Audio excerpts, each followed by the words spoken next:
Chapter 25. As Lupe was leaving the motel, a car pulled in and someone got out. My dad and I went out to greet her.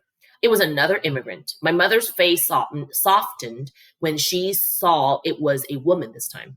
Aunt Ling was a friend of Uncle Lee's, and she was so famished, she practically inhaled the dumplings my mother made at dinner. Eat up! There's plenty here, my mother said, even though I knew that wasn't really true. In between bites, the woman told us where she'd been working at a nail salon down in Irvine, California. Irvine, my dad said. That's supposed to be nice. Isn't that by the beach? My mom asked. Well, I never go to see it, Aunt Ling said.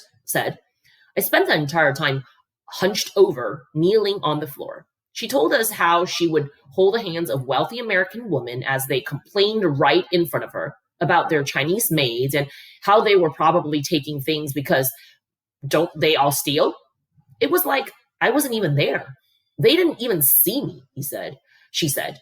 I was just a nail clipper to them. My mother reached for Aunt Ling's hand. Well, we see you, she said. My mother and I led Aunt Ling over to room 1, our best room. Aunt Ling was so touched by our hospitality. The next day, she insisted on doing my mother's nails. Oh, that's very nice of you, but it's not necessary, my mom said bashfully, tucking her hands under her armpit to hide them from Aunt Ling. Let me see, Aunt Ling insisted. Don't be shy. Yeah, Mom, come on, let's see, I said. Reluctantly, my mom put her hands out in front. We gasped. My mother's once shiny, smooth fingernails were now dry, yellow, and rough. The cleaning supplies she used every day to clean the rooms must have somehow seeped through her gloves and into her nails. Her nails were practically melting off her hands. It's been like this for weeks, my mom said, tears coming in to her eyes. I don't know what to do.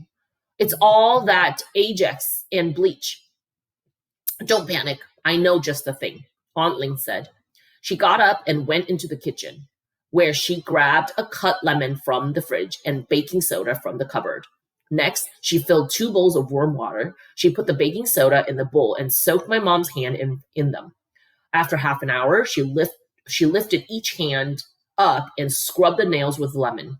I watched as she worked scrubbing and drying, polishing and cleaning.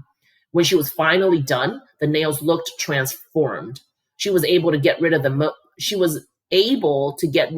most of the roughness and what she couldn't get off.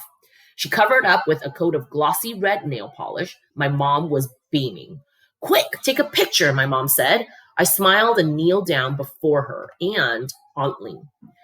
I clicked with my finger as my mother held her beautifully manicured hands out to the camera.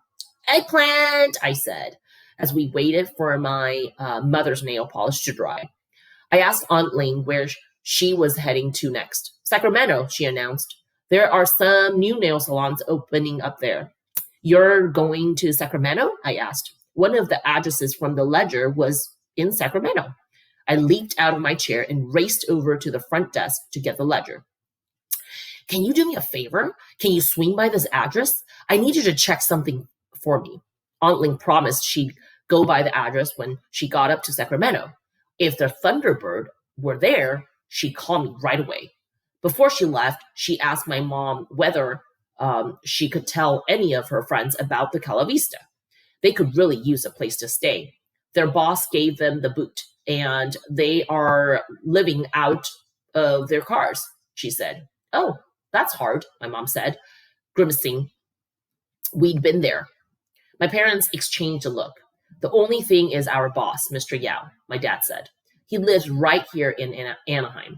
Sometimes he doesn't come for weeks though, I reminded them. He has motels all over the place. Aunt Ling put a well-manicured finger to her chin. You know what would be great? If you guys had a sign or something for when he's here. She thought out loud. You mean a don't come in sign? I chuckled. Yeah, but not something he'd understand, she said. A secret sign that only we understand.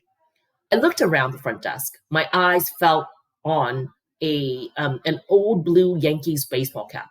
I picked it up. How about this? I asked Aunt Ling. Her eyes widened. Yes, she exclaimed. That's perfect.